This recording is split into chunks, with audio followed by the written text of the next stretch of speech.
The views and opinions of this broadcast do not reflect the views and opinions of Armed Media, New Productions and its affiliates.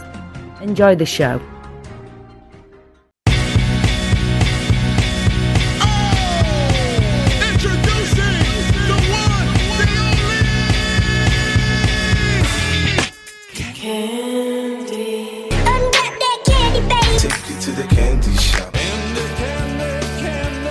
Tastes just like candy.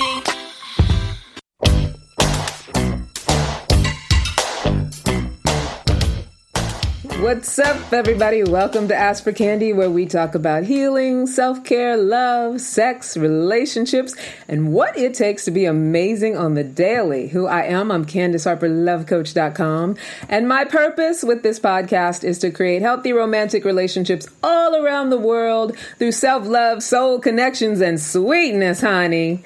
Now, before, right? I love that, Brian. You're like, You felt that one? I love it. So we're now partnered with Solivity Magazine and part of Solivity TV, which I'm so excited about, which means that from now on, we will be going live every Wednesday at 7 p.m. Eastern. You can also watch us later at solivity.com on Solivity TV and subscribe to Solivity TV on YouTube so you can be alerted when we go live. Also, don't forget to subscribe to our audio broadcast, Ask for Candy, on Anchor, iTunes, Spotify, iHeartRadio, and wherever you normally download your podcasts. Now, you can also email us, askforcandypodcast@gmail.com, and that's for my introverted, my shy people who don't necessarily want to interact on comments, or, they just don't want to out themselves for whatever it is they want to talk about. If they want to join the conversation, you can definitely email me and, let me know if you have any questions or ideas for future shows, all that good stuff. Now, those of you who have been with me not only know that I have a German Shepherd in the background who's going to make noise. I can hear him getting antsy right now. But you also know that for almost 9 years, I have been a relationship coach, a workshop facilitator, and now am a professional matchmaker with Talkified dating service. And if you've never heard of it, it's an amazing digital service where you can hire a matchmaker to do all the sifting and vetting on your behalf. And it's especially great for people who struggle with initiating contact or simply just picking the right partner. That's what I help people do. Matchmaking and relationship coaching are my zone of genius, and the best part about it is that week to week, I get to grow and learn as I interact with people around the most intimate part of their lives. And I get to meet and nurture new clients. I get to screen possible dating candidates for them, and I get to design programs and activities that deepen their ability to get to know each other. And I feel like now more than ever, it's so important that we have opportunities to connect, that we have facilitation for connecting.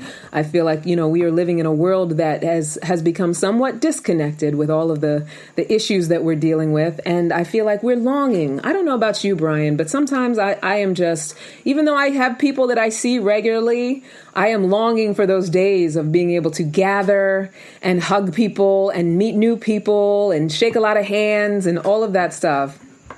Yeah, it's getting a little old. It's getting a little old, just, and this is not to slight the couple little people that I do see on a regular basis. I love them. I know that they love me. But it's like, anybody that you're with, those of you who've been sort of isolated with your family and the only place you're going is work.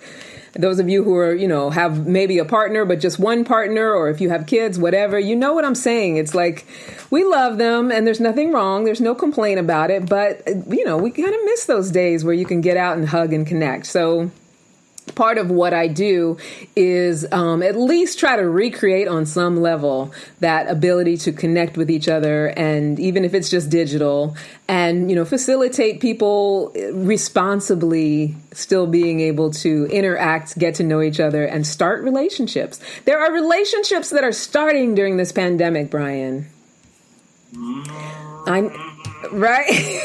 that COVID close-up, I guess. It's that COVID close-up. Like, I feel like, I always say this, and I think I've talked about it before, how adversity is just such a good mile marker for whether someone is, you can be compatible with someone. Like, I think I talked about it either last week or the week before. I talked about how, that's just one, when you're going through some stuff, it's just one really good way to tell if whoever you're dealing with is somebody that you could deal with long term, because it ain't always going to be wine and roses. Right? Well, when you start out the statement with, dealing with, then maybe it might not be right, to begin with. If you're dealing, you're already in the struggle. The struggle's real, right? The struggle is real. I'm dealing.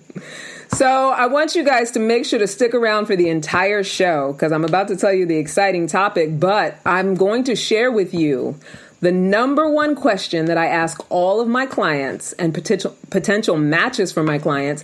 And I want you to start, even in these COVID times, especially if you are single and trying to start relationships. And I think even if you're in a couple already, because I always believe in couple renewal, like, couples should be dating each other. Couples should be getting to know each other anew every year, every month even, because I feel like we change and evolve so frequently. But I am going to share with everyone the question that I do believe not only leads to a further conversation of compatibility, but will give you so much insight and enlightenment into who a person is, depending on how they answer the question. I'm not going to set you up to be judging people, but if you really want to develop intimate connection with someone, whether it's someone new or someone you already know, this is the question to ask, and I'm going to save it for the end, so y'all got to stay for the whole show. I'm going to hold it out like a carrot. Wednesday surprise. Right? So, last week I was on a bit of a social media hiatus, right? Hurricane Isaias, I think I'm saying that right, it is, right? Isaias. It was having its way with the tri-state area. And on Tuesday, it knocked down trees and caused all kinds of power and internet outages. So we weren't on for social media. But that did not stop me from beginning this conversation that we're going to have tonight. So I did record on my podcast outlet a conversation just to intro this, which you don't have to listen to it in order to get tonight. But it's definitely something that's worth, subscribing to the audio after you hear tonight's conversation so you can kind of see the trajectory, the setup, all of that stuff. Yeah. And I've been yearning and burning to have this conversation. This has been like a hot button thing for me ever since I started listening to some of these other dating gurus. There is a whole circle, Brian, of, and I don't know how much you pay attention to these people, because I feel like once you're in a relationship, a lot of these people you wouldn't necessarily naturally look for. But there is this whole sort of contingency of fantastic dating and relationship coaches of color who all have their different, sort of characters, their different sort of brands, their different thing that they're kind of selling. Some are like real lifestyle coaches, and it's all about, you want to be a high value person and have your Louboutins and, do all of that. And some of them are very like heart centered, soul centered. I'm hoping that I fall into that, a little bit more heart centered. But, no judgments either way. There is a little bit of, I think, in the personal growth realm, in the transformation realm, which I think, Brian, you and we talk about a lot and have our own level of being steeped in. Yeah, there's these little, what I call transformation mafias, right? That are, and I know that doesn't sound transformed. I don't mean it as a pejorative, even though, you don't want to be in a mafia, but I don't mean it as a pejorative. There are these little groups, these little enclaves, I think, within transformation, like all the Mind Valley people and all of the Hay House people. And, and there happens to be like, like Derek Jackson, Rebecca Lynn Pope, who I'm going to talk about tonight, Stéphane Labossiere. There's like a contingency of Spirit, who I love. I actually used to work with her on the Bill Cunningham show. That I think sort of round out this conversation of people of color and love and dating, and everybody offers their different thing. They have their different value that they offer. So, this week, I want to talk about, and I mentioned her a little bit last week, but I want to talk about matchmaker turned personal coach Rebecca Lynn Pope. All right. Right? Yeah. Have you heard of her before? Had you heard of her before we started talking about her? I actually, I won't say that I was steeped in everything that she was doing, but I definitely had heard of her before. Yeah, I feel like I'm a little late on her because the stuff that I just discovered is from like 2017, and she, she has this one video which we're going to show clips of. She got like over 1.5 million views on that video. Wow. Yeah, so she's no joke. Like, she definitely has a huge audience, and she does say some really prolific things. I really love her just as a coach and a representative, and I love her journey, and I love how authentic she is about her trajectory. And this particular video, this particular video that we're going to show a couple clips from, I think what really spoke to me about it as a matchmaker was that she kind of went in. Yeah. She went in a little bit. What she did was, because she was working as a matchmaker for a long time, and I guess she just got to a point where she just was fed up with what that allowed or what that meant, or, what limits there were on what she could do. And so she made this kind of a rant video almost. And it's called "Why Women Have Unrealistic Standards When It Comes to Men." Ooh. Right? And I know there's a lot of, I talk to a lot of single women. I know there's a lot of single women out there who, and I know from my own matchmaking, who don't subscribe to that at all, that it's not unrealistic. They do feel like they are the prize. They do feel like their list of standards are reasonable. I talk to these women every day. I work for them every day. So I get that this is a thing without marginalizing women, but women, particularly us women over 40, I'm in the group as well. We are often marginalized because it's like, oh, she's just angry. She's stuck in her ways. She's going to be single forever. It's because she's too, I had, my aunt once told me that I was too independent. I'm never going to have a man because I'm too independent. Things like that, that is usually the narrative. So I don't want to necessarily have that narrative, because I do think that we are all a field of possibility. But I do want to talk about where this narrative has originated from. So I want to show Rebecca's, a clip from Rebecca's video. The first one I want to show, I'm calling it Expectations, but you know which one I want to show, right, Brian? Mm-hmm, mm-hmm. Yeah. All right, we're going to roll it now. Okay. Compare, then is he 6'2"? Is he look like Boris Kodrow or Idris Elba or Michael Ealy? Do you know the percentages of men? This is what I was cracking up on this. Say right. to my matchmaking clients and the people that would come in for consultations because they want to be matched. And they're coming to me. I'm sitting here just being a good woman. So I'm thinking these women just want men. Women just want a good man. Nah, boo, that's not what they want. What they want is, if I'm going to pay this money, I want me a Michael Ealy. Right. I want me a Boris Kodjoe. Well, look, boo, Boris Kodjoe's married. Last time I checked, Idris Elba's taken. These men are such a small percentage of the population. Yeah. You understand that for a man to be over 6'2" is less than 3% of the population? Back to you. Yeah. I love it when she says, nah, boo.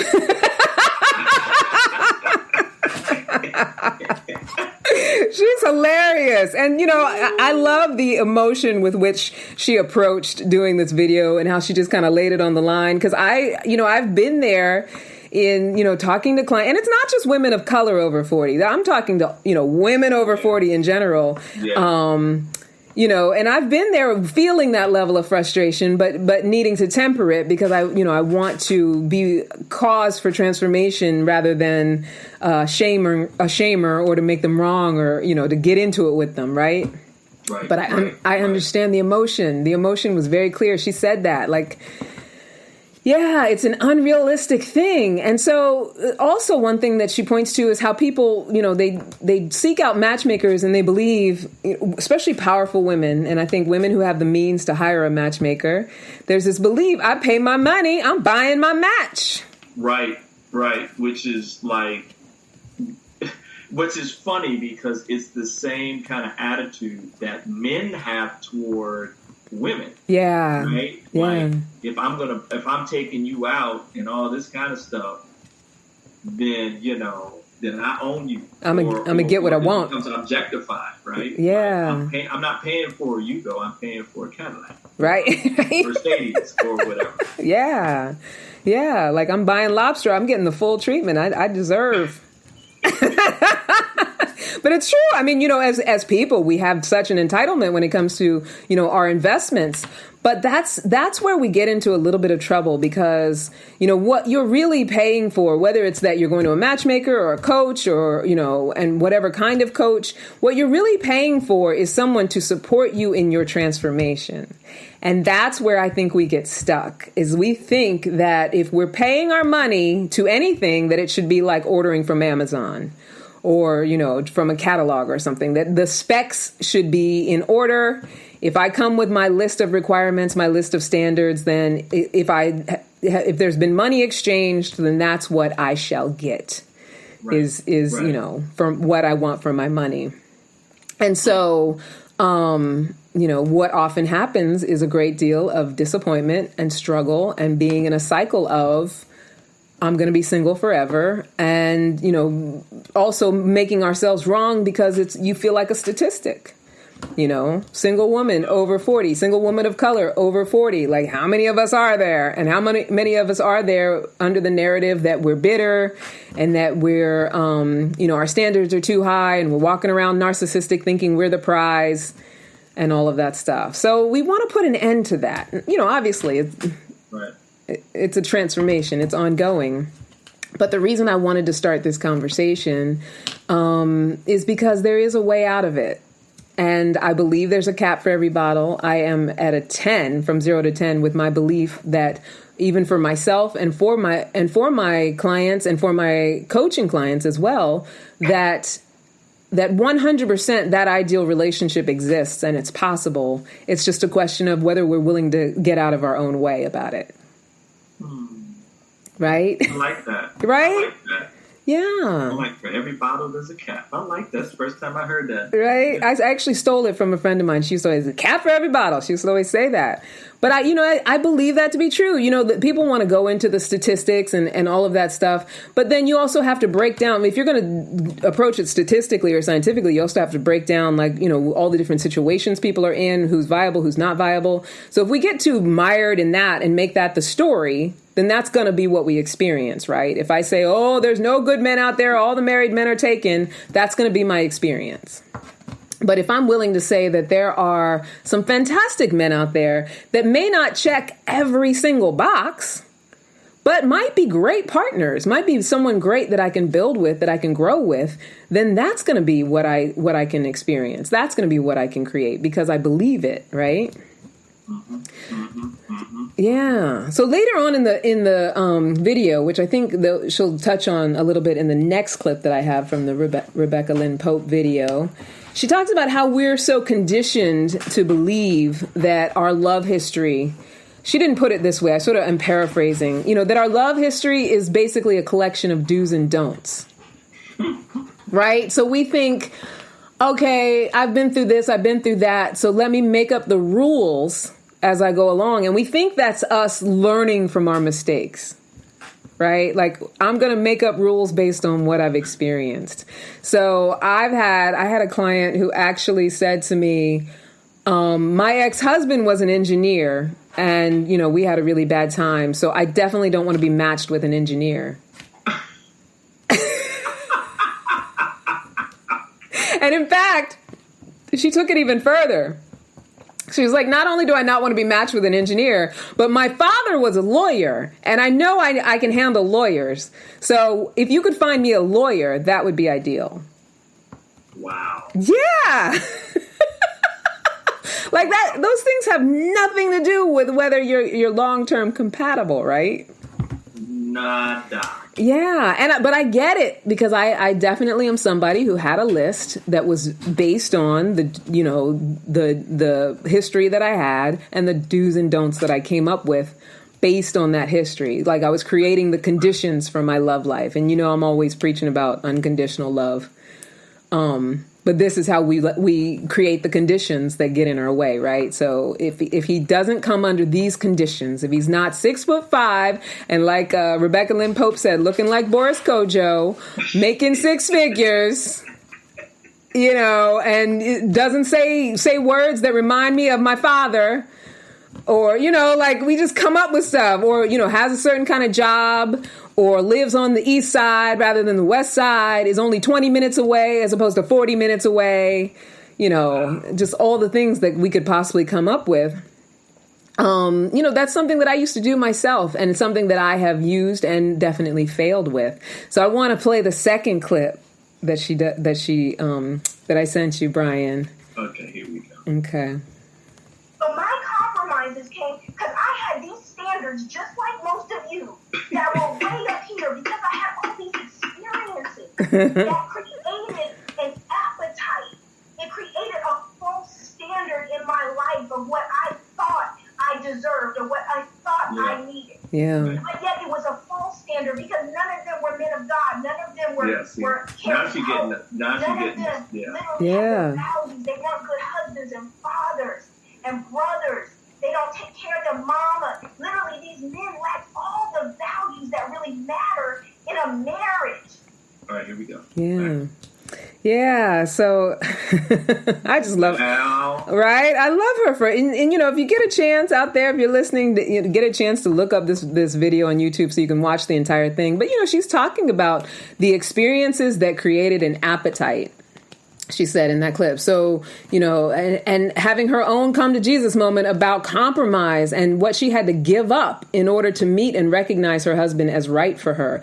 And I think that's another thing that, you know, we as modern women, especially modern women in our 40s, us Generation Xers, child, we are something else. When it comes to our level of emotional toughness, and you know, we believe what we believe and how we want to stand on it, and you know, stick with it and see it how we want to see it.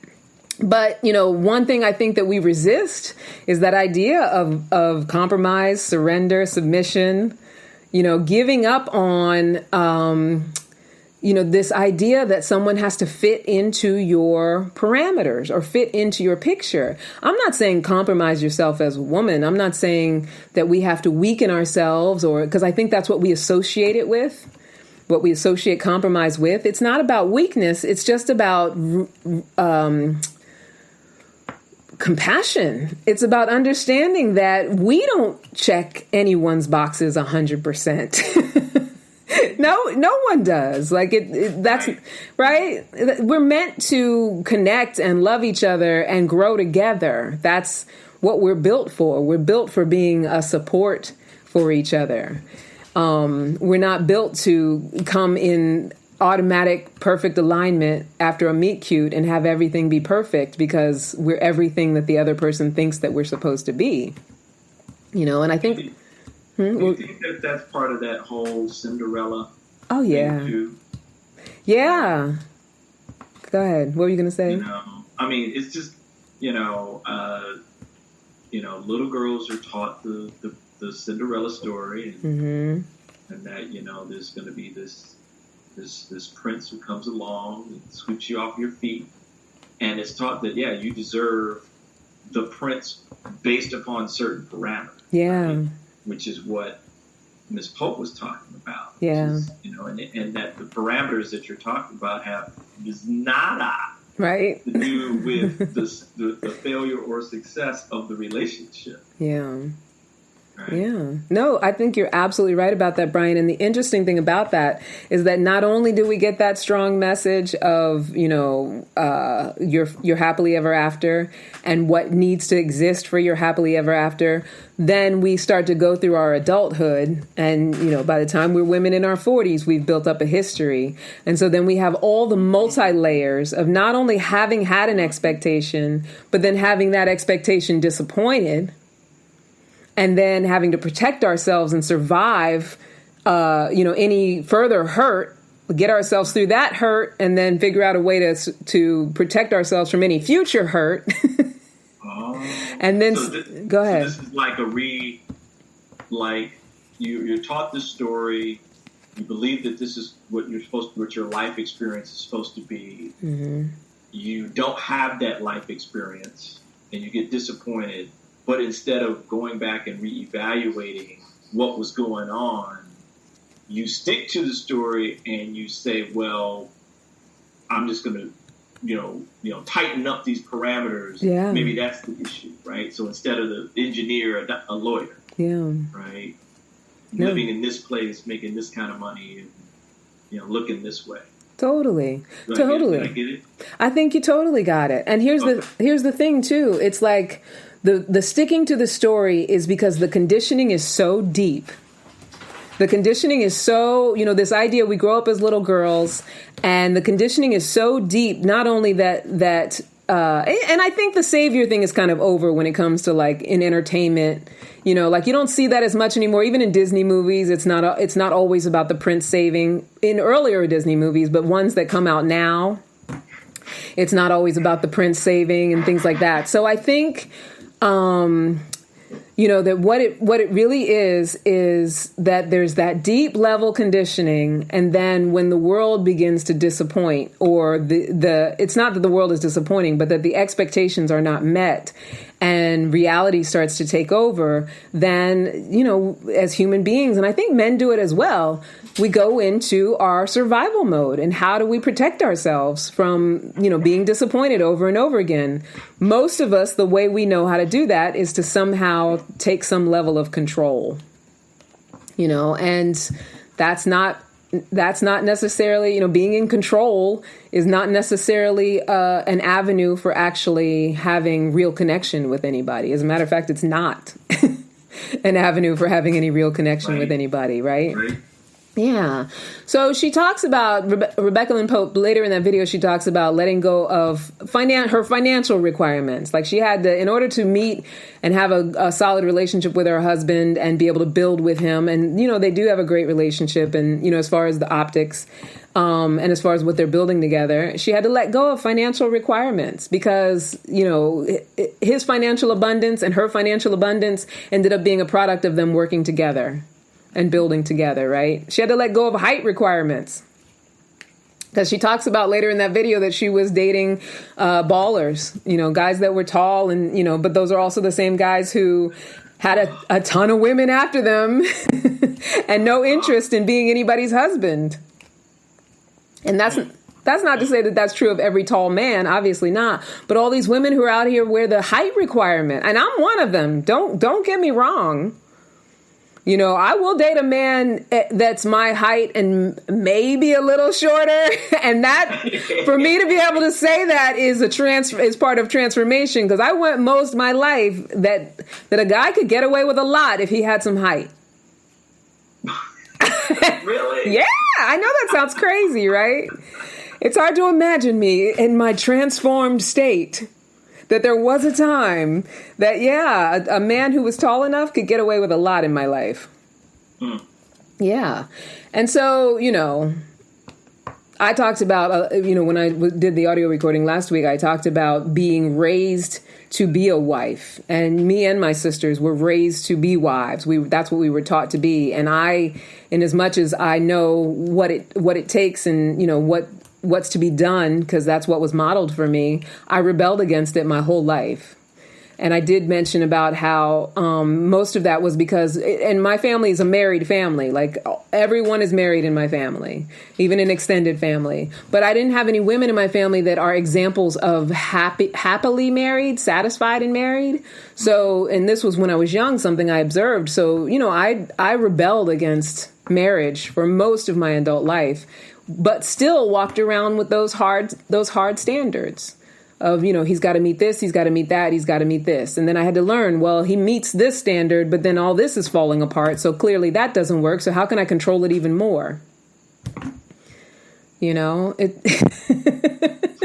It's a multi-layered conundrum. I think that, for a lot of women, myself included, you wake up and you find yourself feeling kind of like a statistic, or it's possible to wake up and find yourself feeling like a statistic. And in order to combat the narrative and really have a real conversation, what I wanted to do was talk about how it's possible to have a love chrysalis. To be, right? That's nice. It's nice, right? little transformation. A little transformation. Another thing that Rebecca Lynn Pope said, that she had to accept her calling to be the partner to a man of God, which was something she used to say, I'd never date a pastor. And I'm not advocating or pushing anybody towards that, but, you know, it's because it's not everyone's calling, but we all have our own when it comes to finding romantic partners that align with our purpose. So things like that. In short, she had to recrystallize and transform who she was being in order to attract and create the love that was right for her. And so this is what this is about: recrystallizing, transforming who we are being. Who we are being, because it affects everything. It affects us physiologically. You know, the medical industry will have you believing that your estrogen is going low when you're in your 40s just because that's just what happens. And that's not necessarily the case. There are cultures where women are much more in touch with their femininity, their feminine energy, and their estrogen doesn't deplete before it's time. Like they do go through the change because that's natural, but they go through it a lot later and their estrogen doesn't immediately start to deplete in their 40s. But Western medicine will have you believe that that's the case. But when we're willing to crystallize and transform, even our estrogen levels are higher. And Dr. John Gray says that high estrogen levels are required in order to feel love for a man and have attraction to masculine energy, which I thought was very interesting. Don't you think that's interesting, Brian? Yeah, I've heard that as well. Yeah. And that there, like you said, there are, you know, it's a paradigm shift, right? Where you're, this is a taught thing, right? Yeah. In psychology, we talk about, you know, nature and nurture. Yeah. Right? There are two parts to the puzzle, and that both of those together have psychological effects, not only on the mind, but on the body as Absolutely. 100%. 100%. And I'm such a huge believer of the quantum physics of belief and how that affects our bodies, right? If I believe that getting old means getting sick, or if I believe that, you know, it means that I'm going to deteriorate or, you know, not be able to function, then that's exactly what's going to happen. Like the body listens to the mind and what we tell it. Yeah. And when it's scientific, it's actually, it's theory, but not theory. It's scientific theory, not like a theory like, oh, well, I'm just going to think about this. Yeah. There's actually been experiments about how what you think about quantum material changes that material at the quantum level. Yeah. It's stated. I mean, you know, I could go into a whole bunch of things, but yeah, I'm a believer too. Right. Absolutely.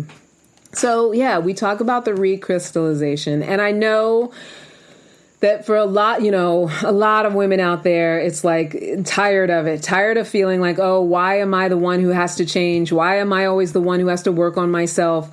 Why is the onus on me? And it's simply because if we want to attract evolved, elevated people, we have to be willing to evolve and elevate, right? People who don't want to change or grow will continue to get what they've always gotten. And it's not that it's only on women, but if you want a man who, you know, is evolved in his life, you can't be sitting around, you know, waiting for him to come when you have no interest in evolving or changing or accepting that even in later years in life, that transformation is not only necessary, but that it's available. Like that idea that you're an old dog that can't learn a new trick.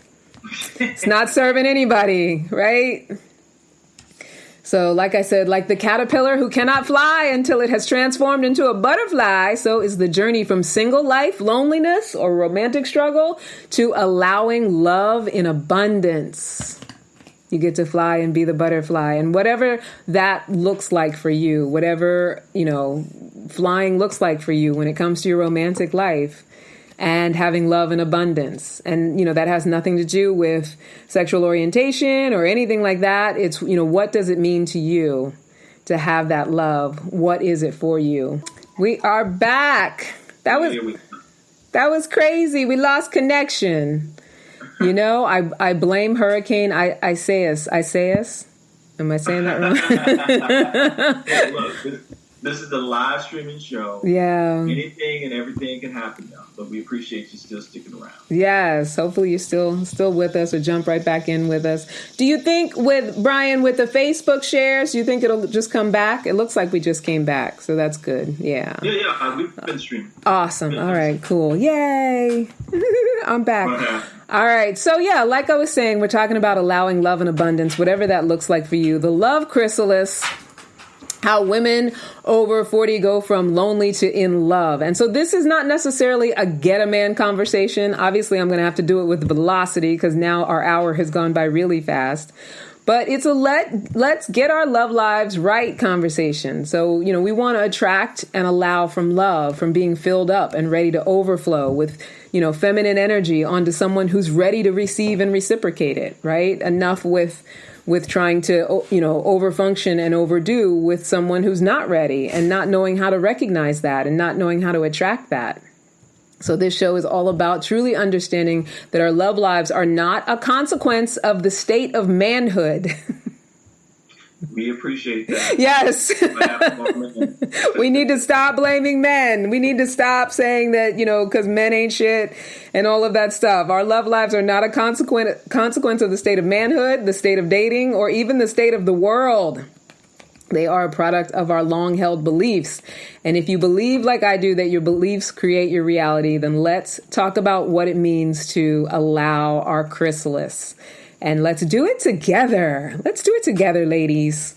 Woo. Right? Across lands, we can, join connectively through osmosis and allow our chrysalis. So tonight's list is short, but it's meaty. I only have 3 things that are the most important things that are that will support all of us in transforming from being alone to being in love. And by in love, I mean, if it means that you're at a place where you need to just be in love with self right now, it's that. And if you're at a place where you are in love with self and you're really ready, you feel really ready for that partner, it's that.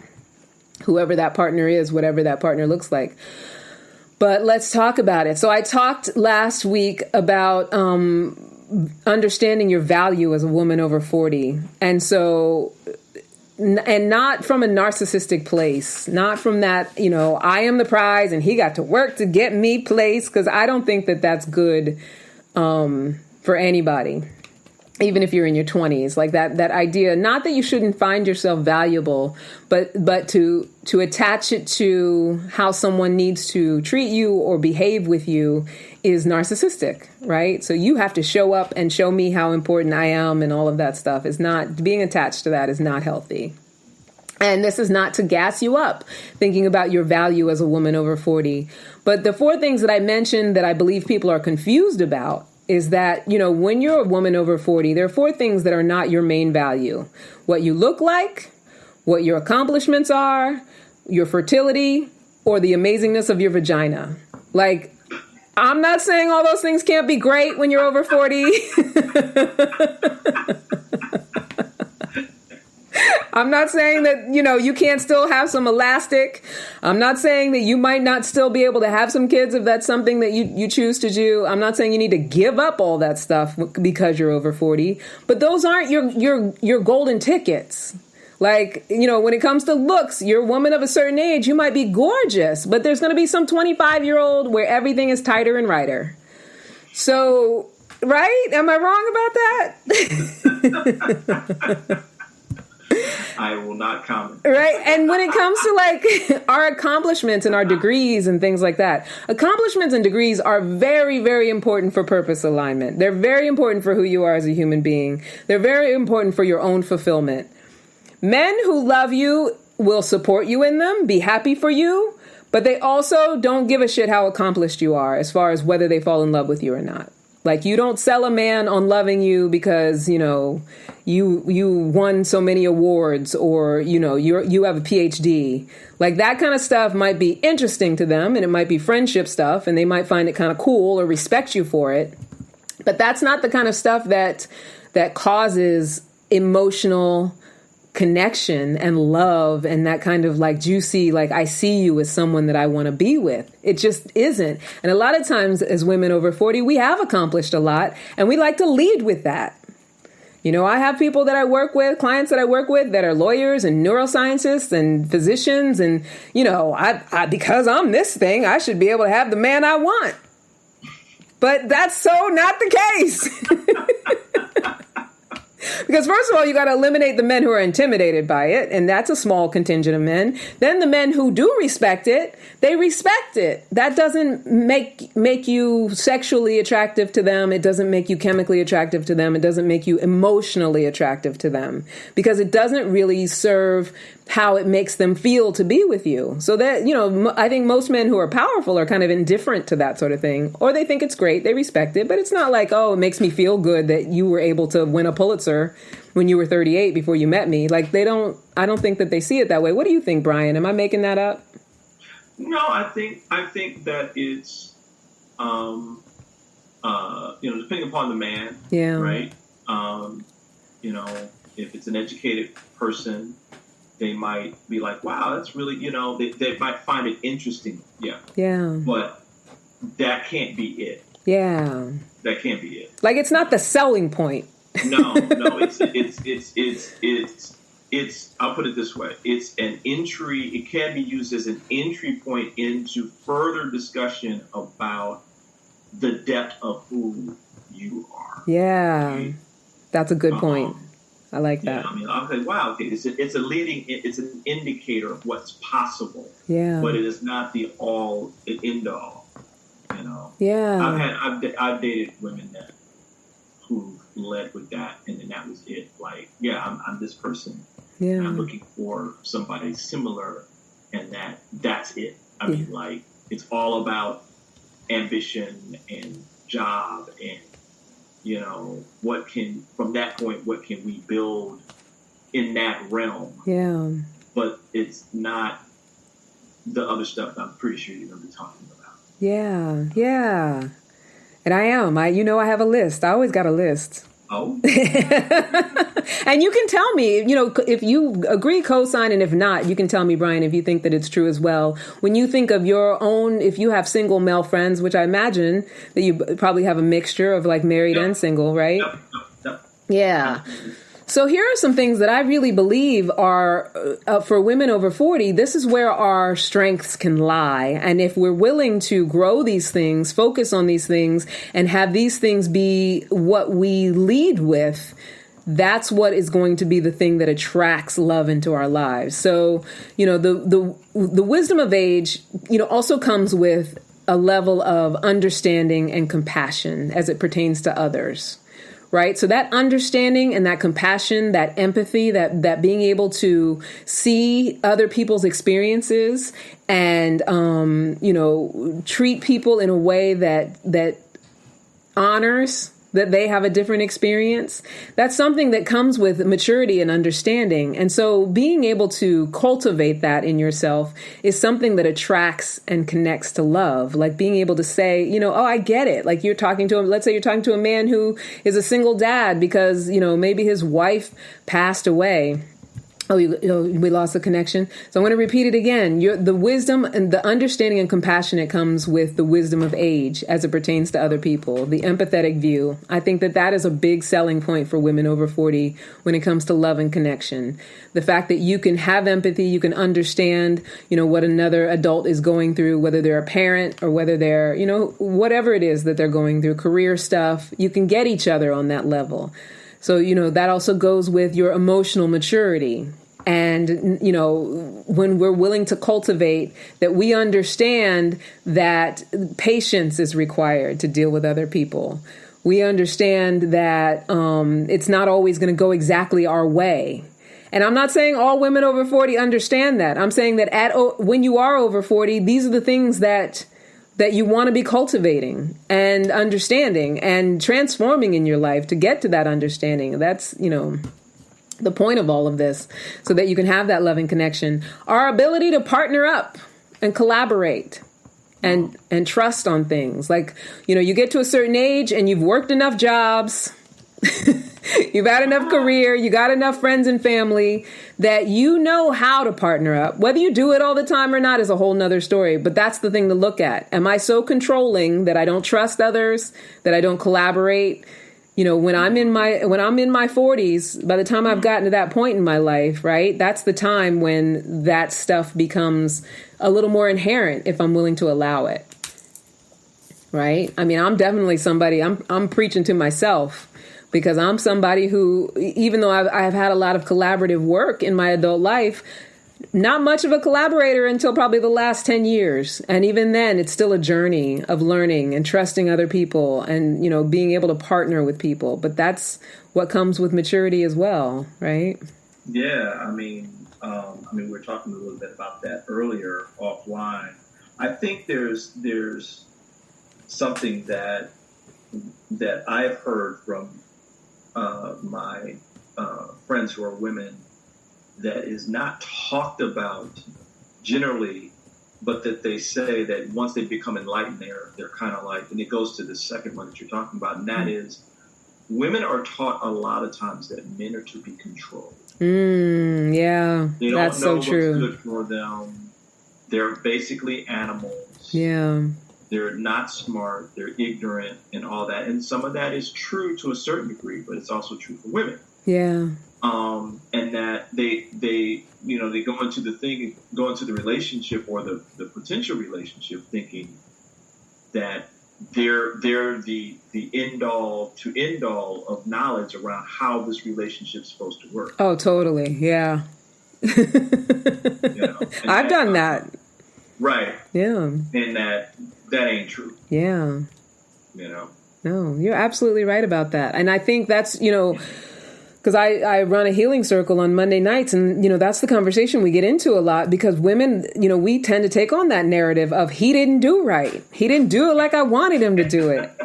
I had a plan. I have something in mind. So now I had to set my boundaries. I had to lock it down. I had to do this. I had to do that. And you're right. It's all about that misunderstanding that the way it's going to work is if I can control it.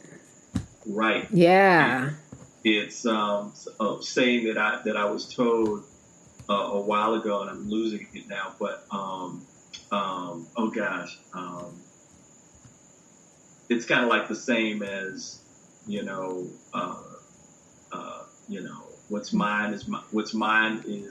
what's ours is mine, and what's mine is mine. Yes. That kind of thing. Totally. That's old. That's some old school stuff. We are one, and I'm the one. Oh, I've never heard that one, but it's right on the money. It is right on the money of that attitude. Absolutely. 100%. Yeah. So, I have a few more too. I just don't this hour goes by so fast.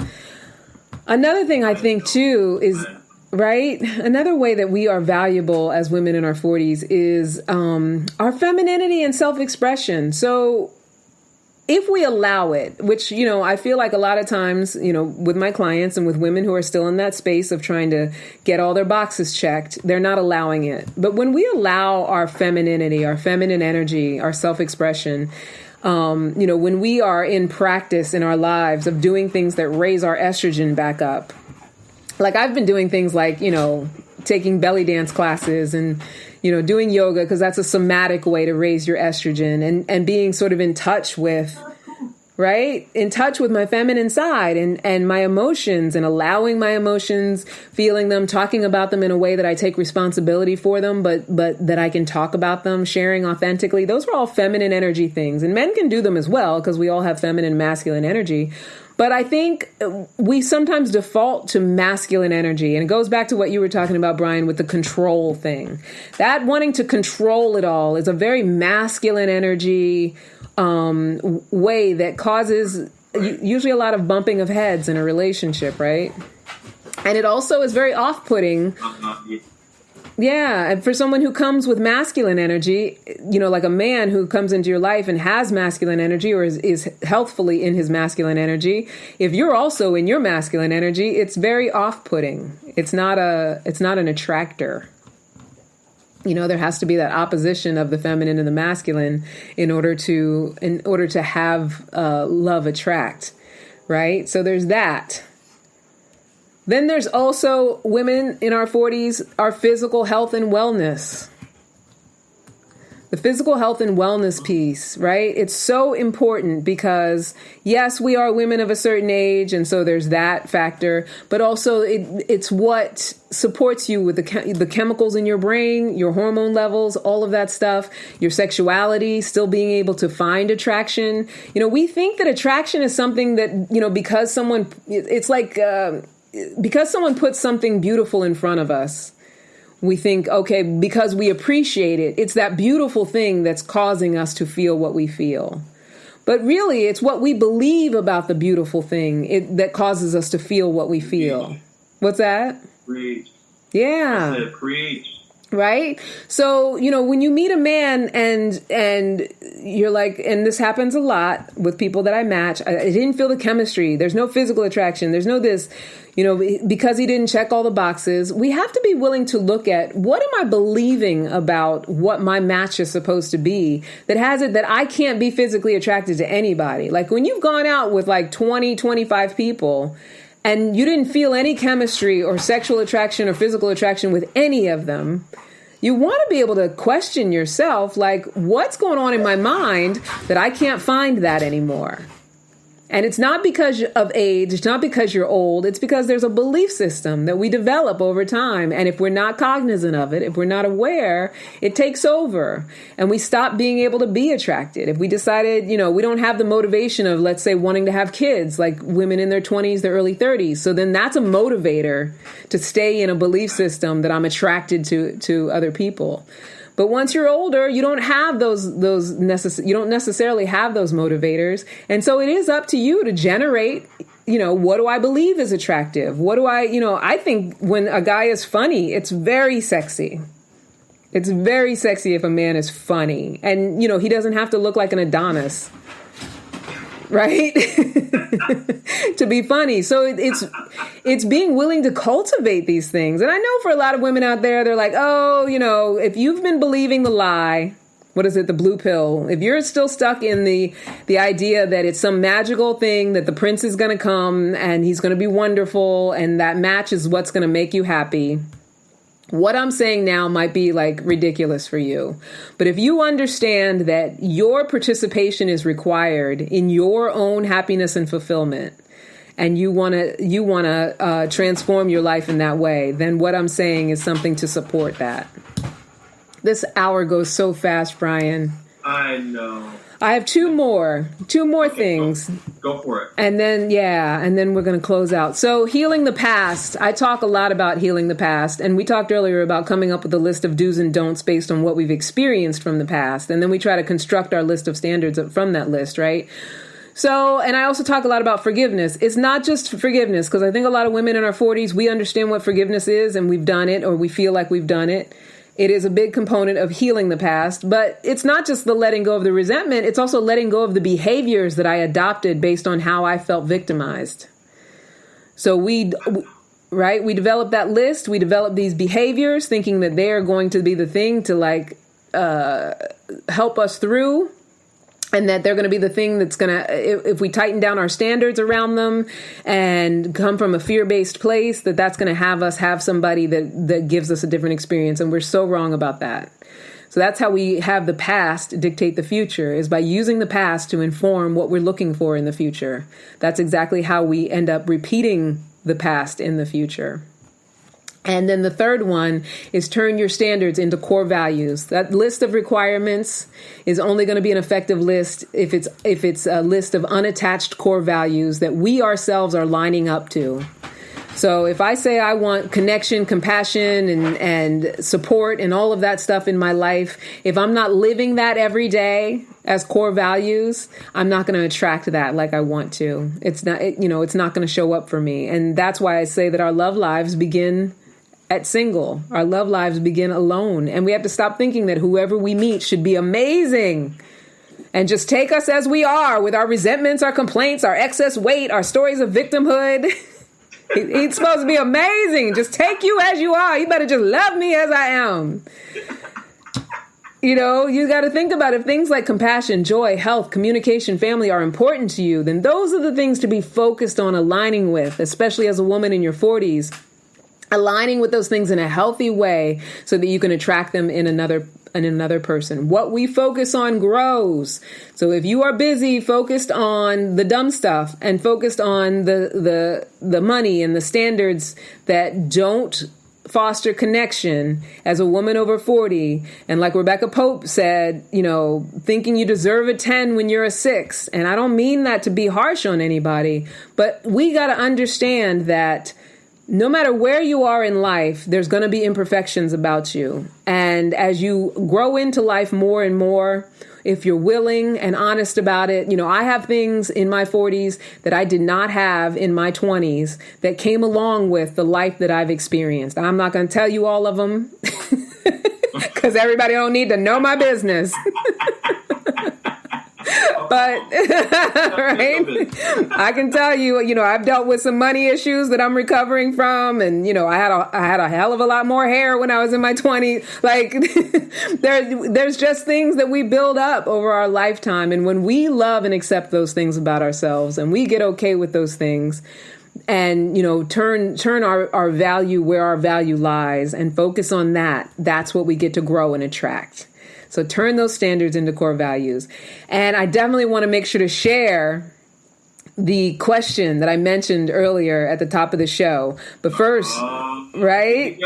Here we go. But before that, I do want to make sure to let everybody know that this Sunday morning, I'm facilitating a workshop all about this chrysalis, and I'm really going to deep dive into it. We're going to do exercises and everything. It's going to be a full coaching session along with the Spirit of a Woman Development Center as part of their Wake Up Everybody Transformational Series. That is on Sunday morning, and I will put links. I should have given you the link, huh, Brian? So you could put it in the Chiron. Would you have been able to do that? It's going to be on your website, right? It's going to be on my website. I'm going to also try to go around and put it in the comments of the posts of wherever this video is.